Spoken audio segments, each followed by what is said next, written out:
Okay, welcome councillors, officers and members of the public. The joint building control committee meeting. Reminder, please switch off your mobile phones, which I'll just do this in case, and at least to put them to silent, please. So just do that this way. Okay. We have some attending by virtual. So again, if you're virtually on board, then can you do the same, switch off and don't disrupt the meeting too much. Put your hand up if you like, if you want to say something.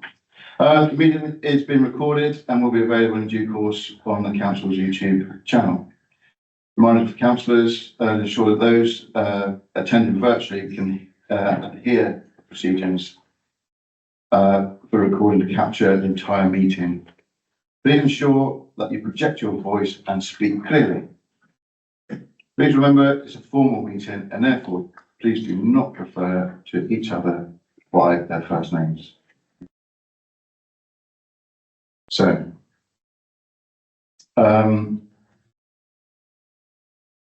appointment for the chair, is that still? So those are the minutes, Chair. Yeah, I'm sorry, the minutes from last week, yeah.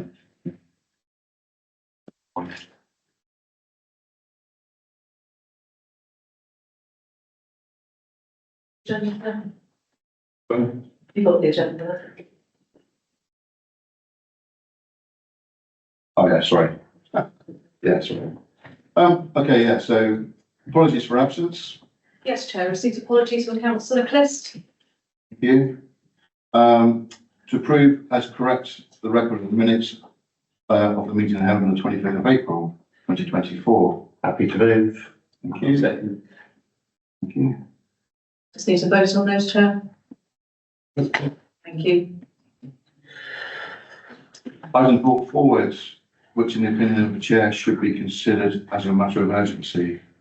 I have none, Chair. Thank you. Declarations of interest. Received none, Chair. To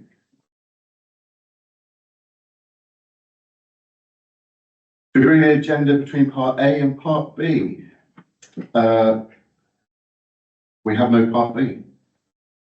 So, part A, 23-24 Building Control Partnership Trading Account Quarter 4, attached, pages 15 to 16.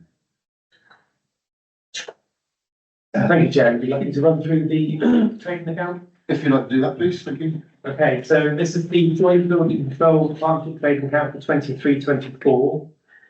The table in your pack shows the trading account for the whole year. Section 2 shows the actual income and expenditure for both authorities. In section 3, the expenditure is then allocated based on the income split percentage for both authorities.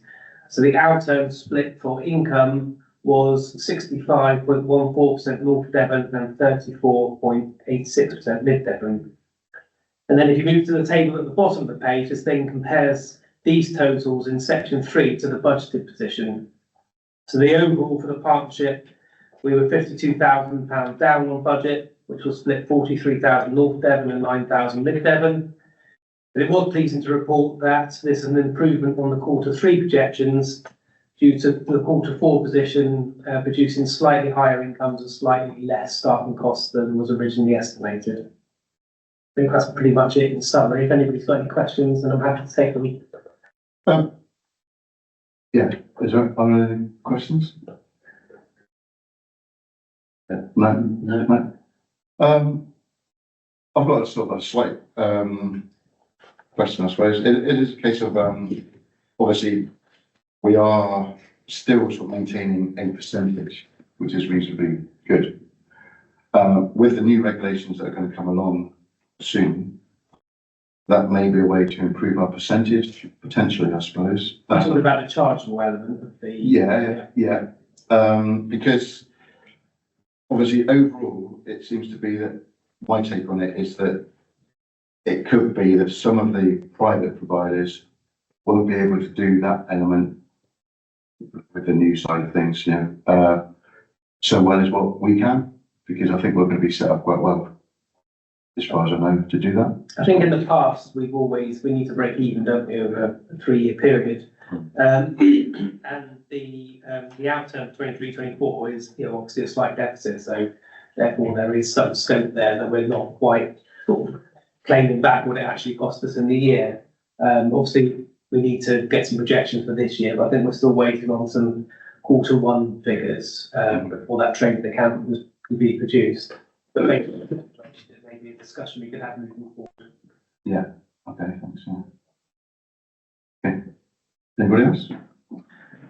Yeah, just, talking about those new, the new regulations that are coming in, how many people have you got who are able to be building control principle design? Have you got any? Because at the moment, that's quite a big gap in the market. We're building control body are not allowed to do that person. They are, okay. It's got to be, the rules are very clear for the regulator are that the building control body are a regulating body and that's all they can be. Okay. So you can't actually provide a subsidiary service to the principal designer. Such. Okay. Yeah, that is a shame that that's sort of it, really, isn't it? Yeah, it's that should create a bit more level playing field. Yeah. The issue that we have had in the past is that the approved inspectors may have been, using that design element to work, providing that as a service. But the regulators have been very clear on that none of the building control bodies should now be taken back and very much being regulated.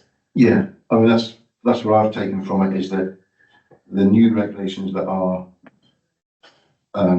approaching, I suppose, they will level out the playing field, and I think they will give us as county councils nationally a better opportunity to provide a more level fighting I think chance. the question mark that I think is coming out is obviously our market share is very good and remain quite high. Yeah. The issue at the moment has been the volume of the work and the type of work that's coming through. Given the conditions, the economic conditions, the big, larger, elaborate schemes perhaps aren't going ahead, in the way that they were, which obviously attract a larger fee. Yeah. What we're seeing is a good proportion of the work that's coming through, but a lot of that work it's only attracting quite a small fee. So our involvement is still quite high, but obviously the return and the income that we're receiving for that work is not the same as it has been prior to the pandemic. Yeah. Just because the economic conditions don't allow for that kind of work to be just people spend the money to. And also the charging fee is not sort of additional, is it? The bigger the fee, the bigger the plot, the bigger the place, you don't charge per unit, so it's not really. So obviously we can only charge to recover costs. Yeah. So obviously the more complex an application or project development is, and obviously you set your charging or you provide a bespoke quotation fee based on what you think your involvement's going to be. Yeah. And that involvement doesn't just, it's not just the complexity of the job, it's if you know who the builder is, if you know who the owner is, how competent are they, and you have to gauge how much involvement at the time we're going to spend it. So because say a civil basic applicant, the overall cost might be say with building control and with say planning would be £1,500, £2,000 combined, whereas you wouldn't get that times 200 houses on development. We obviously have a sliding scale for housing development. We start off on it as an individual plot. It's on a standalone site. The standard charge is about £1,100. And obviously, if we have multiple plots, then that comes down significantly. To be competitive, there's a sliding scale of charges to the LABC. We work in that envelope. We charge within the bandings for our region. But we don't. Talking about housing, we struggle to win the housing developments, but it's not really based on the cost of our service in terms of building control function. it's where there isn't a level playing field at the moment, is that the external private providers can also provide a warranty. We can't do that. Yeah. So what they can do, they can provide both services with one surveyor, so they can discount the building control function. Yeah, Someone can undercut us, so there's no way you can. yeah, and that's a shame. I think that some of the new regulations come and have missed a few opportunities to sort of level that side out. And as from what I know, I think it's been a bit disappointing. And do you think the new regulations from building side of it, the new government, will affect us? Because there's always an overlap with some elements, aren't there? Yeah, I mean, it remains to be seen. I don't think the new government are going to do a U-turn and change what's been set in motion. No. But it's quite difficult because there's been very little communication, in fact none, from our Chile safety regulators. Yeah. And obviously I'll touch on this one a bit later, but it's very difficult to know where it's going, but there's indications that they're already changing their mind about KPIs and the information about wanting to collate rules. Yeah. But I don't see there being a big U-turn in terms of the new government coming in. No. But we missed. Sorry, the report. Because I think We are. a lot that you're opening up in here. You've got a hand. John. We've got a lot in here, which is on the finance section, which comes up. Yeah, no problem. Okay. Yeah, thanks.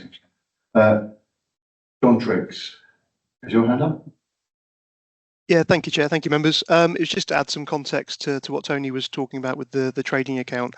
Obviously, in the latter columns, you can see in columns 4 and 5, you've got the chargeable activities for both North Devon and Mid Devon, which are showing a small deficit there of 21,000 and 11,000 respectively.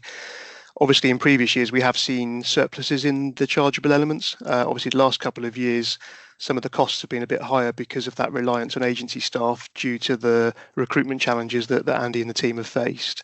But that is obviously moving in the right direction now. You'll see from the latter report in terms of the recruitment update with the organisation structure that we are now pretty much zero reliance on agency staff moving forward. So those costs in terms of employment should start to reduce moving forwards, which would hopefully put the chargeable bottom line back into a sort of break even or better position.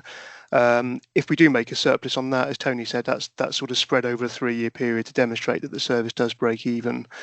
But I think as Tony alluded to, what was quite pleasing was the forecast at Q3 compared to the outturn for last year actually had improved by circa £70,000. So the costs on employment had reduced by about 20,000, other costs had reduced, and the income took a turn in the positive direction as well, to the tune of 33,000. So things had improved in the last quarter.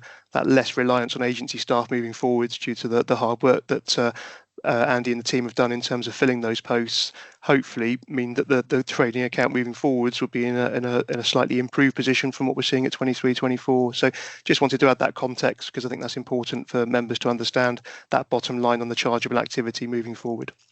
Thank you, Chair. Thanks, John. Okay, so moving on.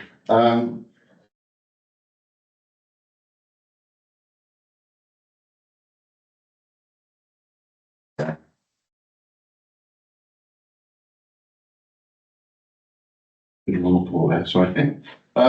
So part A, number 7, building control business update, report by building control manager.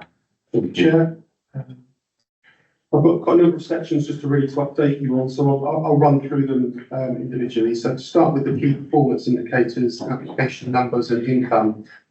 Performance remains at a consistent level and generally below anticipated performance targets, with the average time to first response 18 days set against a target of 10.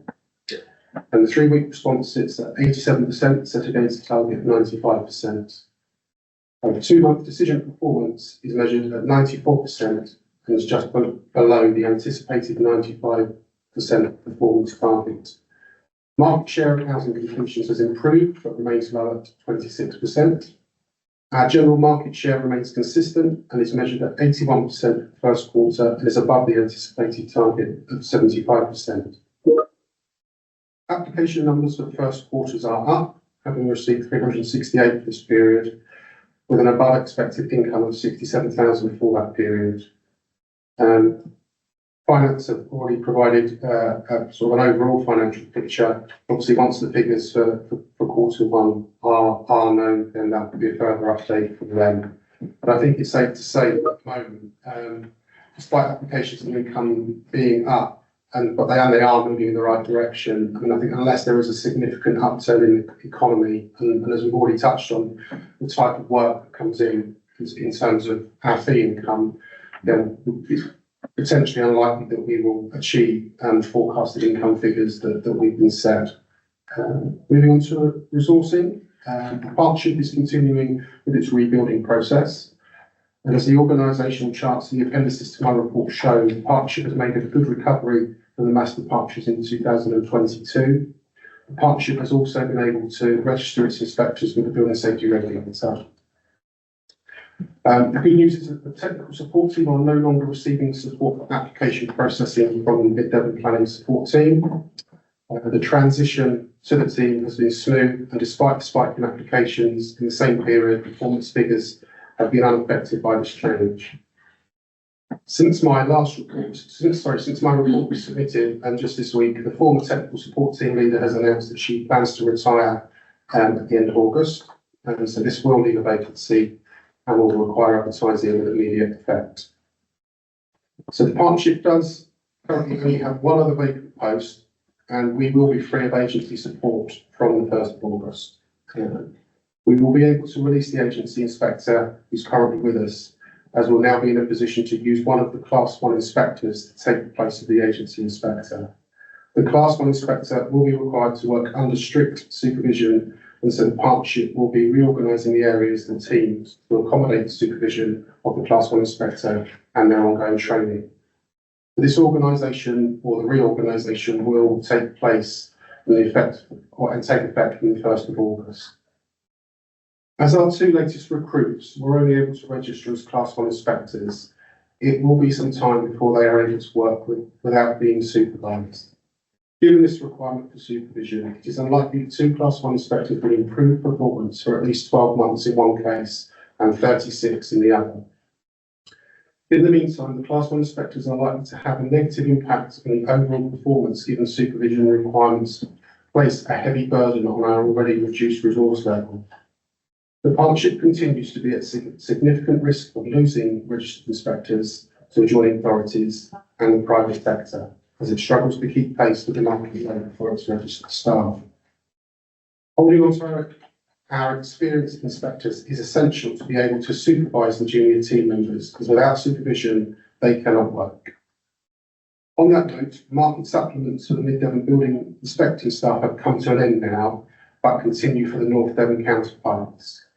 This has created a significant difference in terms of conditions between employees on each side of the partnership. It also places Mid Devon inspectors in the bottom two of the league table, Southwest League table, in regards to terms and conditions.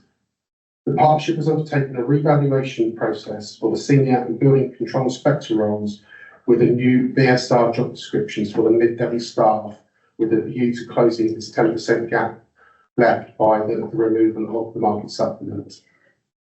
This approach has resulted in the gap being closed for the Mid Devon building control inspector, but has not addressed the issue with the vacant senior post or the building control manager position. Having staff on different terms and conditions while undertaking the same role remains a significant challenge for the partnership and is a legacy from its formation. Removing the market supplements without an alternative financial redress to the remaining impacted positions is in effect a real terms pay cut for them and a risk to us experiencing further departures from the team. The building control recruitment market is extremely competitive at the moment, and all of our registered inspectors are receiving offers of employment almost on a daily basis.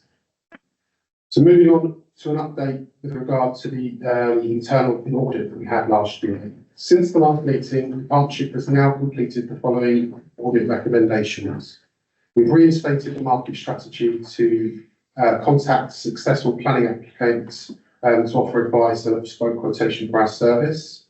We've reinstated the completion survey via SurveyMonkey to survey our customers on what they think of our service. And we've about to completely we've obviously reduced our reliance on agency staff. We were relying on 3 full-time agency staff this time last year, and we will no longer have any from the 1st of August. And with the removal of the support from Mid Devon Planning support for our technical support team, we've been able to increase the resilience of the technical support team. So that just leaves one more outstanding recommendation from the audit team, which is to review the partnership agreement, which is, I understand, has not been reviewed since its formation in 2017.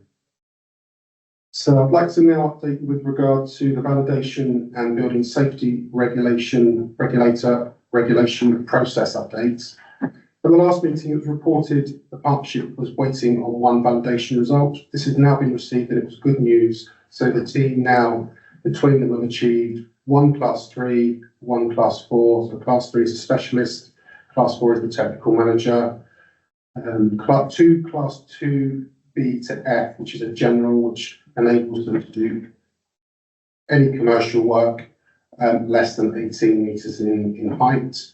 And then we've got 3 Class 2A domestic, so they're able to work on anything domestic up to 3-storey. And then we've got 2 Class 1 trainings. So we've actually done very well in that process.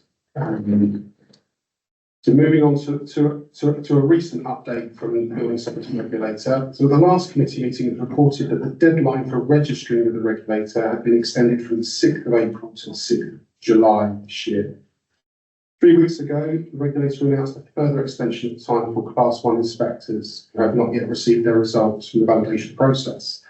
So this has allowed them to continue to work at the level that they've sat the exams, and will be able to do so until they receive their results. So clearly, if those individuals receive a negative result, they will no longer be able to undertake those functions at the level that they've sat the exams, and they would then have to work under supervision.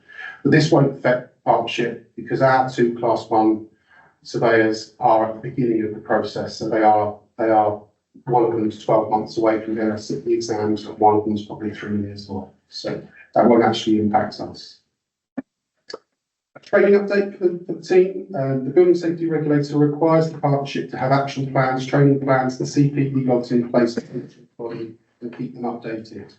Since the last meeting, the following training has been booked or commenced. So we have a level 4 diploma in building control for one of the Class 1 inspectors. We have a level 3 technical support diploma for the technical support team leader, started last week.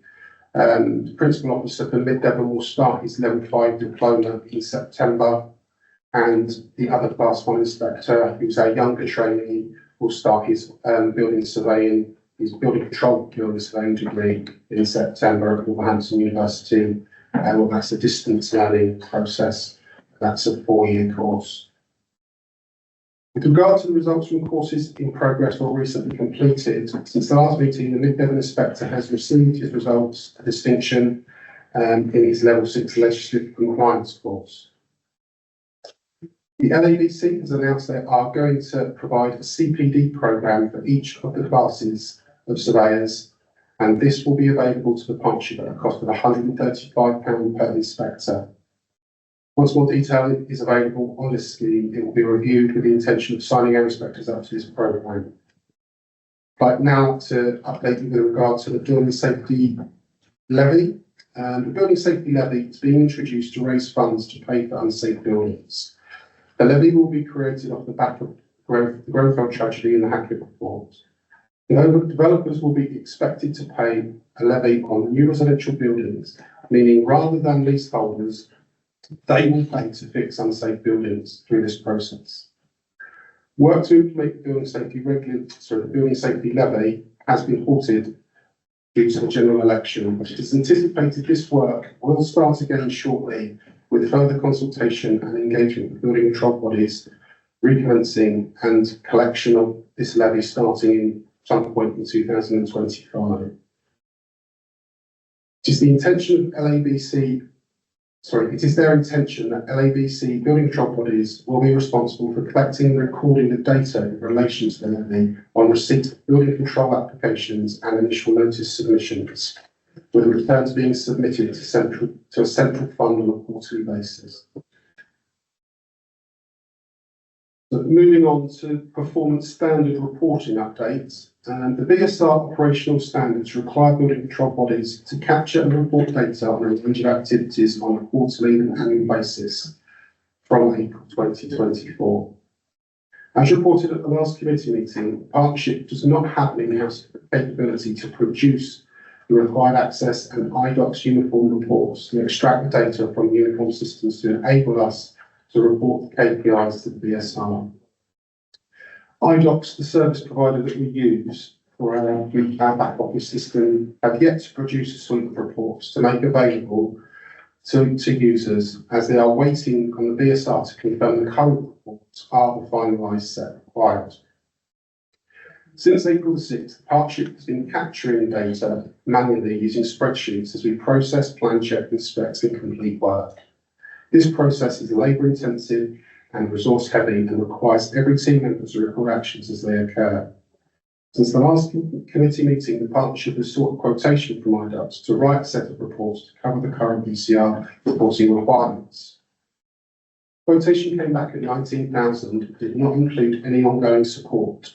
So at the time of writing and presenting this report, the partnership does not intend to action this instruction for IDOCS. This is because just 2 weeks ago, the LABC advised that they anticipate the BSR KPIs are likely to be revised. It is believed the current published KPIs are being looked at again as they are open to interpretation and may lead to a wide variety of meaningless data being submitted. That said, with the first quarter now completed, industry has been expecting BSR to introduce a reporting system so that building control bodies can submit data. There has been no official information released by the BSR in relation to this requirement for submission. And obviously, we're all still waiting to hear from that. But the LABC have also reported a couple of weeks ago that they do not anticipate the BSR reporting system to be formally in place until 2025, with building control bodies being expected to submit at the end of quarter 4 of this financial year. LABC have also indicated that they have failed in their efforts to persuade the BSR to permit shared services to submit data jointly, and that the partnership will be expected to submit data individually for North and Mid Devon councils. While the automated system is not ready and the KPIs do not appear to be finalised, LABC do anticipate that the BSR will be writing to building control bodies in the coming weeks with a blank spreadsheet attached for the partnership to return data to them on a quarterly basis for each authority individually. It is anticipated these manual captures will require the partnership to submit data for each authority under the following headings. Are you in a shared service? If so, who will? The number of registered inspectors that are employed and their registered class, copy of your supervision policy, copy of your inspection report policy, number of agency staff, number of unregistered inspectors, your vacant positions, number of technical support staff, the KPI, the current KPI information that was sent out April of last year, and your ISO status. The team have published changes to the working practices within the constraints of the IDOCS platform and have been manually recording data submitted to the BCR on performance. There are question marks with regard to the intent of the BCR in relation to some of the changes, and there are conflicts between the operational standards and the current published performance standards. In this regard, the 3 main areas of uncertainty relate to supervision, inspection reports of clients, and enforcement. The partnership has produced a policy for supervision and inspection reports, which we will be able to provide to the BSR if requested, but it remains to be seen if this is sufficient and in line with their expectations. With regard to the new enforcement powers, the partnership has yet to test these. While we do have a number of cases with legal awaiting their input, until further training is released by the LABC or the BSR in this regard, it will be some time before staff are able to engage with the new enforcement processes with any confidence. With a view to protecting itself, the partnership has kept in touch with the South West LABC group and discussed many of these issues with a view to seeking a harmonised view and approach across the South West. But as many of the different teams operate different software systems, it's almost impossible to all work in the same way with our South West colleagues. So just moving on to an update with regards to the LABC ISO framework. As reported previously, the LABC released the changes to the ISO quality framework system on the 5th of April to bring this accreditation in line with the BSR regime.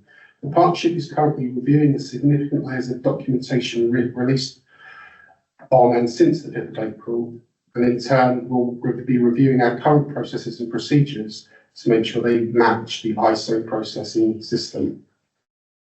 It is anticipated the BSR will seek information in relation to our ISO. So to ensure the partnership makes the correct declaration to BSR, we have written to LABC seeking clarification with regard to our status, given our inability to internally audit since our ISO since 2022. Whilst we have been working within this framework, within this period, we have been unable to internally audit due to our resourcing priorities. Once we have reviewed processes and rewritten policy guidance, we will appoint an internal audit team and recommence the audit process. And you'll be pleased to know that concludes my report. Well, Andy, thank you very much. That was a very comprehensive report again. I'll put it out to any questions. It was, there's a lot in there. There's a lot going on. There is a lot going on. And there's a lot of variables and inconsistencies. And I think we kind of appreciate that, and that paints the picture of what a difficult climate there is. So while we're absorbing that, are the recommendations that you're wanting us to follow that we're not following already? You haven't missed anything. It was just an IT glitch, okay? So, No problem. Thanks, Chair. We'll continue. Thank you, Chair. Thank you. Yeah, a couple of points on different things here. One is about the issue around the market supplement and the retention of these Class 1 surveyors. So as I understand it, the Class 1 surveyors are under a period of training of 1 year and 3 years each.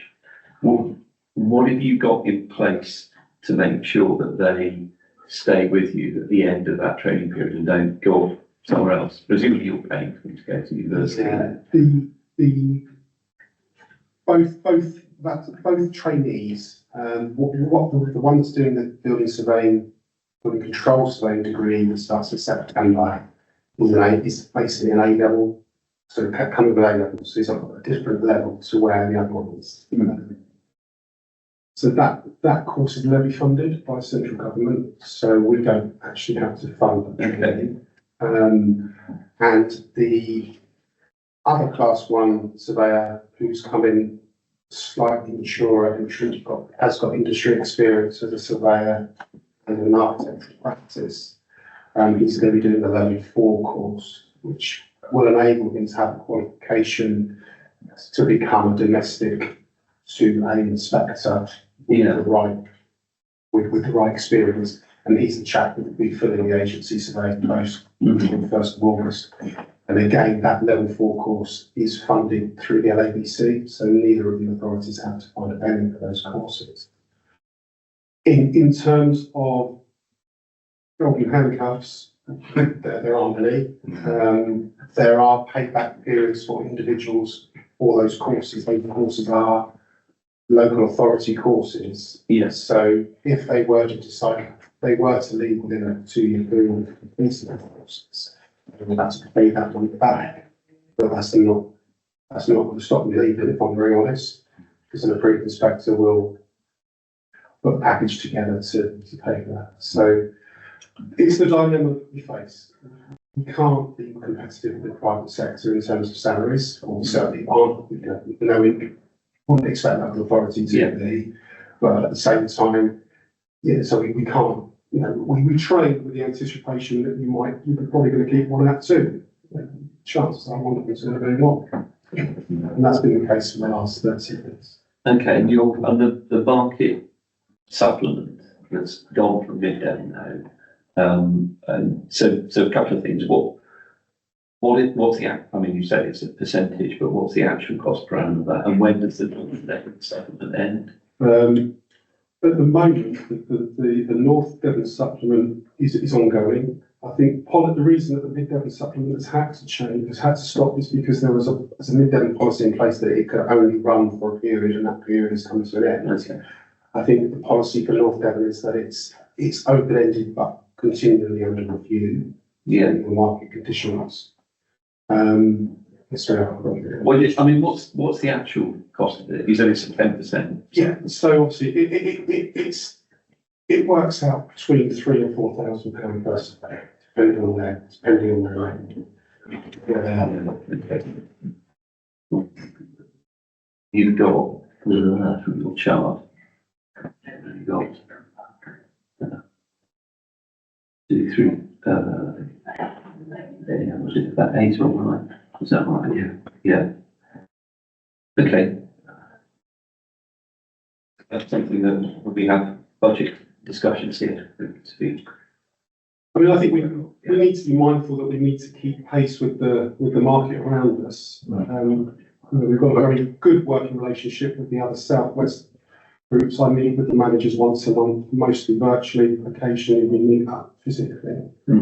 And they're all facing the same dilemma, you know, trying to keep hold of their registered staff. You know?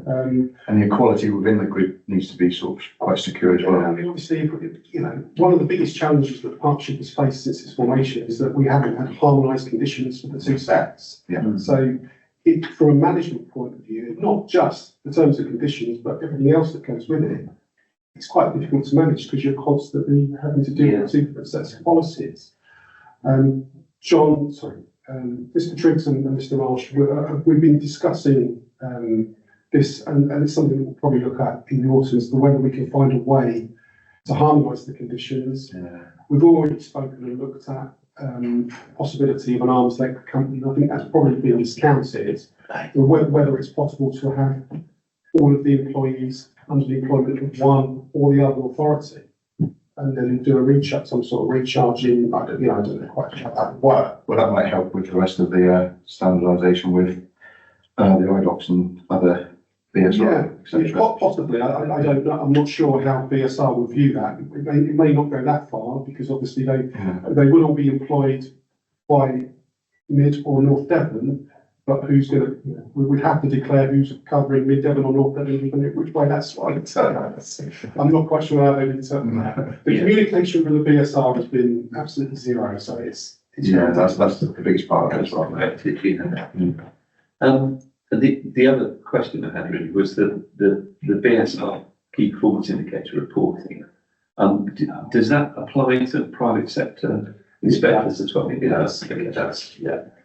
The LABC have indicated to us that they anticipate that the food inspectors will probably be audited before local authority.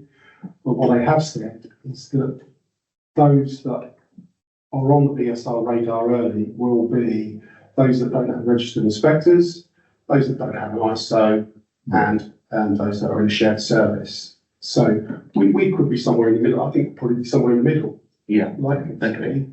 I think what I would say is the courses that I attend and the courses that the team attend with their peers, and particularly our technical support team leader has just started a course. I think it's only 7th week, and he's reported back that we are significantly ahead of the game in terms of where we are with our processes in our back office compared to the majority of there are some in front of us, but we are somewhere in the middle, probably not where you want to be, but there are some authorities that haven't even got the new module to start recording, let alone capturing. So Okay, thanks. We've got 2 people with their hands up. I think Richard Marsh from Mid Devon was first up, I think. Thank you. Thanks, Chair. Good morning, members. I just wanted to pick up or follow on from, I suppose, more than anything, one of the points that Mr. Howard made, and I'm sure Mr. Triggs will follow in due course, probably along a similar theme.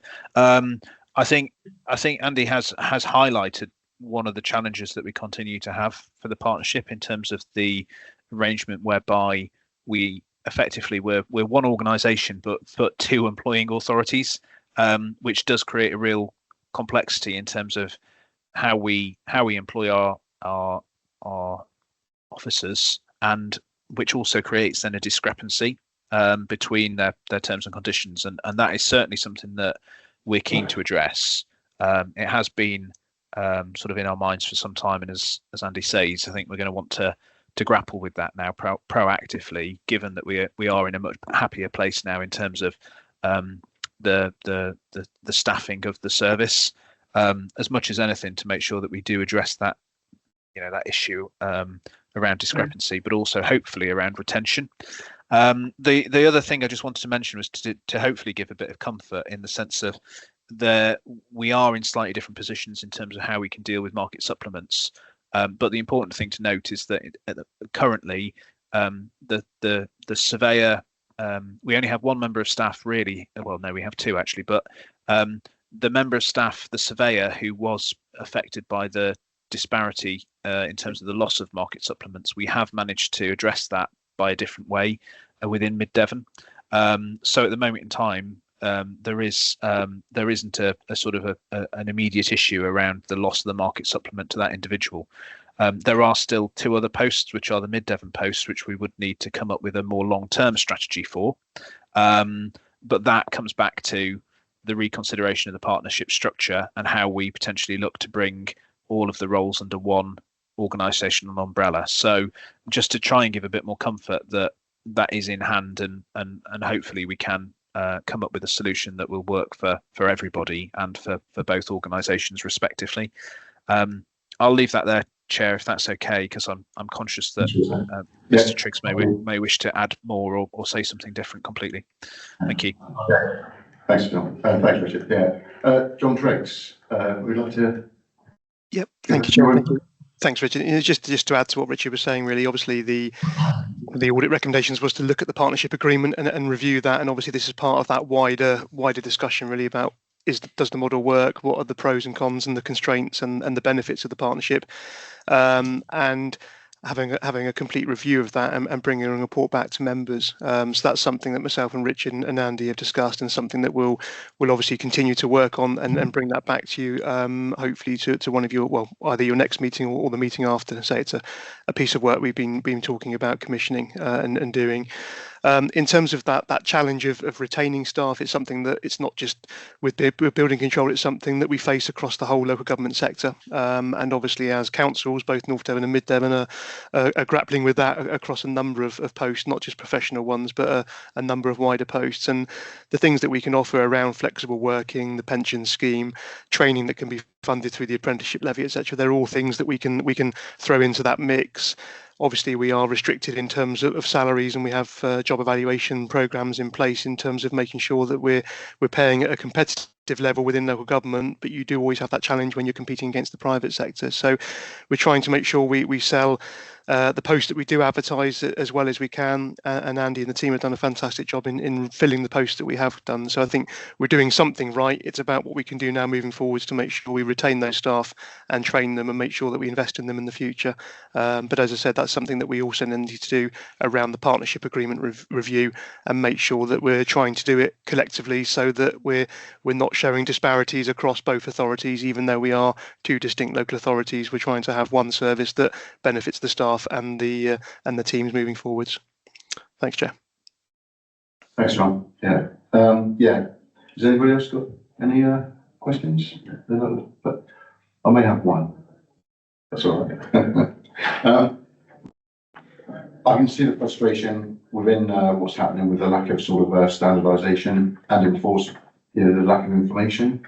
And it seems to be that the disparity between sort of public sector providers and us, there's still an advantage on their side, financially especially. And with this dragging its heels so much in the lack of information, standardisation with IDOCs, BSR. It's obviously, I can see it's hugely frustrating for everybody, and it's obvious that people are struggling with staffing levels because of with the two. I experienced it within the college at Petrop with working when we amalgamated with Tiverton. There's a very similar sort of situation there with different levels of pay for the same job roles, etc. So it is a really, really difficult thing to sort out. I understand. The levy, you just said that that's going to be paid to the central government now then? When it gets... Yeah, the latest, there's not been an update since before the general election. But the last update, the seminar that I attended, is the intention that local authority building control, providers ourselves, will collect, and then we will have to then send that money to central government on a quarterly basis. So that's been confirmed, isn't it? Well, that's certainly what they were, certainly what was out. Yeah, I know we were hoping that obviously that would help with the extra costs of extra staff, etc. Wasn't it? Yeah, I mean, there is, I mean, it's still in its infancy, but there is talk of there being some financial reward for compensation for undertaking that role. But we're not only going to be collecting our own for our area, we'll be collecting the AIs that submit, or the approved inspectors that submit to initial notice to us. We will have to collect their proportion as well. And with the recruitment, I'm just giving you my understanding really, because I know that obviously the level of qualifications that the staff will need now is massive for the payroll that's involved, and it is a highly qualified job for the pay they get with the qualifications. And I'd just like to sort of recognise that, and the difficulties involved with that, because it is difficult. Because a lot of people now will have lots of qualifications and need lots of qualifications to do that job role, and especially when it's in the public sector compared to the big five.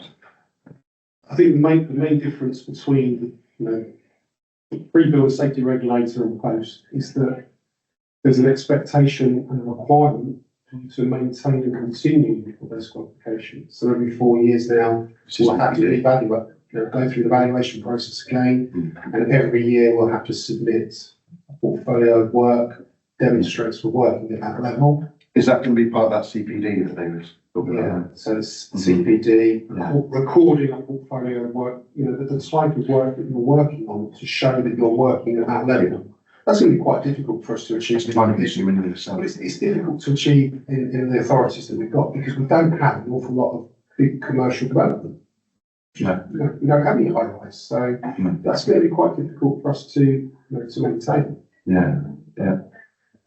Is someone else was going to say, I've forgotten that. But it was a great report, and we can all see, I'm sure, that how many challenges there are coming ahead.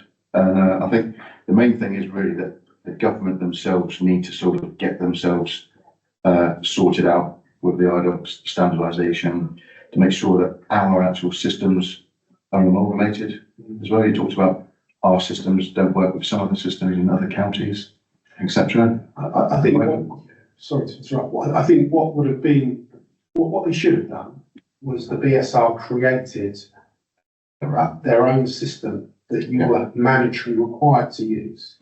That would make a lot more sense. Because everybody would have just log into work populate that.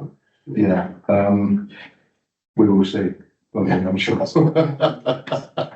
No, thanks, Andy. That was a brilliant report, and it's an ongoing challenge. But, Can I just say, I think it's not negative, and I think we're in a much better position. A much better position than we were 2 years ago. We're in a very strong position compared to others. But I think we just need to be mindful that we need to protect what we have. Because if not, we will lose them.